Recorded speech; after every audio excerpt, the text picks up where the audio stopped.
देखिए भाई, हमें तो लग रहा होता है कि जो भी चीज़ मार्केट में नहीं आएगी ना, चाहे हमें इसकी ज़रूरत हो या ना हो।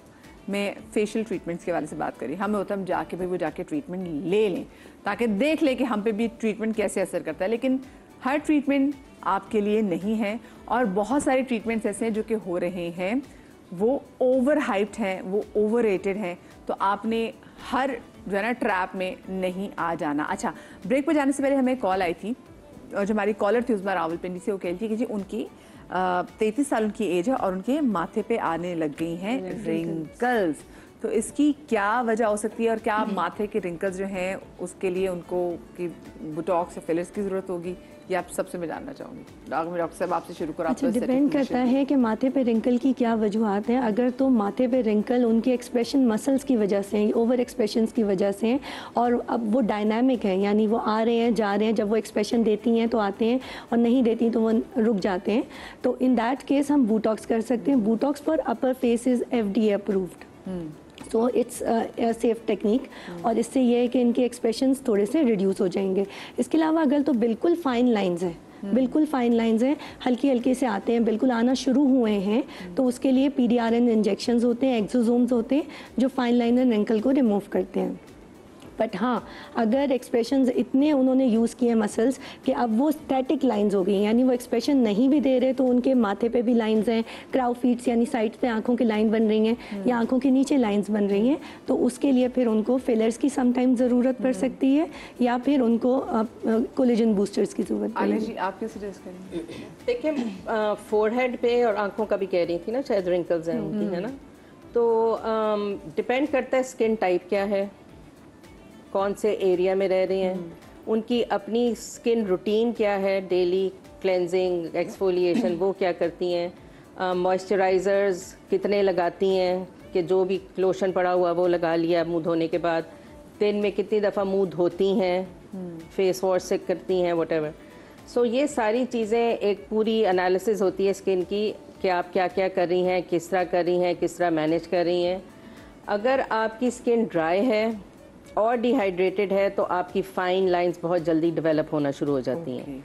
अगर आपकी स्किन में ऑयल नहीं है, ऑयली स्किन नहीं है, तो फिर आपकी थोड़ी सी बचत हो जाती है क्योंकि उसमें ऑयल का कंटेंट हमारी स्किन में इतना होता है कि वो उसको मॉइस्ट और हाइड्रेट रखता है और रिंकल्स आपके इतनी जल्दी नहीं पड़ते। बट ये जो आई एरिया है, हमारी गर्दन है, ये वो एरियाज़ हैं जहाँ पे ग्लैंड्स ही नहीं है, जहाँ पे ऑयल प्रोड्यूस ही नहीं होता, तो इसलिए यहाँ पे रिंकलिंग आपकी बहुत जल्दी हो जाती है।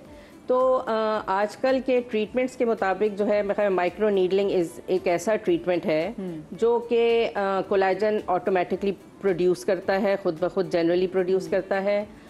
उसके बाद वो इलास्टिन प्रोड्यूस करता है जो कि टाइटनिंग और फर्मिंग का इफेक्ट देता है। हाइलुरोनिक से बेसिकली की जाती है ये जो भी सीरम कॉकटेल्स आप बनाते हैं माइक्रो नीडलिंग के लिए, depending on the skin type. तो माइक्रो नीडलिंग एक ऐसा, लोग बहुत डरते हैं कि ये सुइयाँ चुभोएंगे आप हमारे मुंह में, हमें दर्द होगी, रेडनेस होगी, बट माइक्रो नीडलिंग बड़ा सेफ ट्रीटमेंट है जो कि ओवरऑल बहुत सारी स्किन कंडीशंस को ठीक कर देता है 1-2 सिटिंग्स में। फिर उसके बाद कुछ प्रोडक्ट्स आते हैं जो यूज़ करना बहुत ज़रूरी होते हैं ड्राई डिहाइड्रेटेड स्किन पे। हाइलुरोनिक हो गया, रेटिनॉल हो गया, ये सारे वो प्रोडक्ट्स हैं जो आपकी स्किन हेल्थ को अच्छा करते हैं। ये मैं देख रही थी आली जी, ये अभी मतलब कुछ सालों में आए, मैंने नाइसिनामाइड, हम हाइलुरोनिक एसिड हम सभी देख रहे होते हैं, मतलब पहले हमने ये इस्तेमाल नहीं किया। तो क्या ये जो इतने हम महंगे महंगे सीरम्स खरीद के अपने मुंह पे लगा भी रहे हैं, तो क्या इससे हमारी फेशियल की नीड कम होगी? फेशियल की नीड देखें, फेशियल जो है वो एक लग्जरी ट्रीटमेंट है, ठीक है, नेसेसिटी नहीं है, इट्स नॉट अ नेसेसिटी। अगर आप घर में अपने प्रोडक्ट्स ठीक यूज़ करें according to your skin type, तो फिर तो आपका चल ही रहा है ना सिलसिला सारा। बेसिक नेसेसिटी क्या है हमारी स्किन की? एक्सफोलिएट करना, डेड स्किन उतारना, फिर जो सीरम्स हम अप्लाई करते हैं, what ever serum you have, hyaluronic है, नियासिनामाइड है, रेटिनॉल है, ये सारे वो सीरम्स हैं जो स्किन हेल्थ के लिए अच्छे हैं। ये बहुत पहले से हैं, अवेयरनेस अभी आई है। ओके। हर प्रोडक्ट के पीछे अगर आप इंग्रेडिएंट्स देखें तो ये सब कहानी लिखी होती है। they were always a part of your हाँ, routine. they're always a part of अम्मी भी जो skincare. पहले यूज करती थी क्रीम्स, उनके अंदर थे। अब कंपनियों ने क्या किया, उनको सेपरेटली सेल करना शुरू किया है। तो niacinamide actually has been there for ever.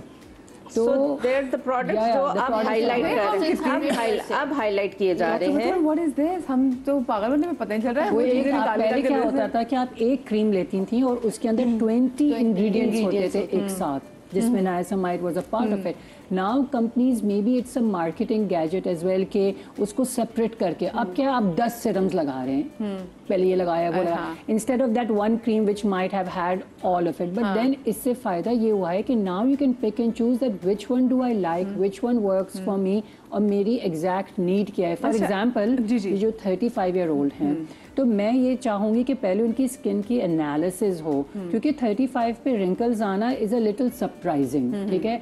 सो मुझे नहीं लगता कि उनको कोई भी बहुत एक्सटेंसिव बोटॉक्स या उसकी नीड है। I think what she needs is a proper home care and may be a couple of good facials, may be micro needling. और दूसरी बात है कि अपने आप को वैसे हाइड्रेट भी साथ में ये रखना है, लेकिन ऑफ कोर्स डॉक्टर से आपको बता सकते हैं। अब मुझे बताएं, ये जो भी हम इतने सीरम वगैरह की बात भी करें, ठीक है, अच्छी बात है, इस्तेमाल करनी चाहिए और अपनी स्किन केयर करनी चाहिए, बट आप मुझे बताएं, मैं आजकल छोटी छोटी लड़कियों को देखती हूँ जो 14-15 साल की होती हैं, वो भी अपनी माओ से, बल्कि शायद मैं ज़्यादा आपको एज बता रही हूँ, इससे कम उम्र की बच्चियाँ माओ से कह रही होती है जी मुझे ये भी चाहिए, मुझे ये सीरम भी चाहिए। अगर हम इतनी अर्ली एज से अपनी स्किन को एक्सपोज कर देंगे इन तमाम तर चीज़ों से, तो मुझे बताएं कि फिर ये जो बच्चे आगे 30 साल में पहुँचेंगे, 40 साल में पहुँचेंगे, तो क्या होगा? यहाँ पे ये बात समझने की ज़रूरत है कि everything which is on social media is paid, ठीक है। यहाँ पे बच्चों को सेंस ही नहीं है। मेरे पास इवन आते हैं, trust me, 11 years, 12 years, 13 years दादी के साथ। अब दादी इज़ इंसिस्टिंग, डॉक्टर बताइए इनको नीड नहीं है, literally she has a flawless face and she doesn't need anything, और वो कहने लगी नहीं फला इन्फ्लुएंसर ने कहा है और इससे रंग साफ होगा और इससे ये होगा। मैंने कहा बेटा you are just growing up, आप अच्छी डाइट लीजिए, आप अच्छा खाइए, विटामिन सी इंटरनली लीजिए, आपकी खुद ब खुद स्किन अच्छी होगी। एंड दादी इज सेटिस्फाइड कि डॉक्टर हैजंट रिकमेंडेड एनीथिंग। तो द थिंग इज दैट कि बच्चों को समझने की ज़रूरत है कि जो भी इंस्टा पे फेसबुक पे सेल हो रहा है एवरीथिंग इज पेड, आपको पे किया जा रहा है, इन्फ्लुएंसर को पे कर रहे हैं तो वो इतने फायदे बता रही हैं। द थिंग इज दैट जो 33 इयर्स की, जैसे इन्होंने बताया 33 इयर्स पे फ्राउन लाइंस आना जो है इट्स वेरी सरप्राइजिंग, ठीक है। It should be coming after 40 years और 42, 45।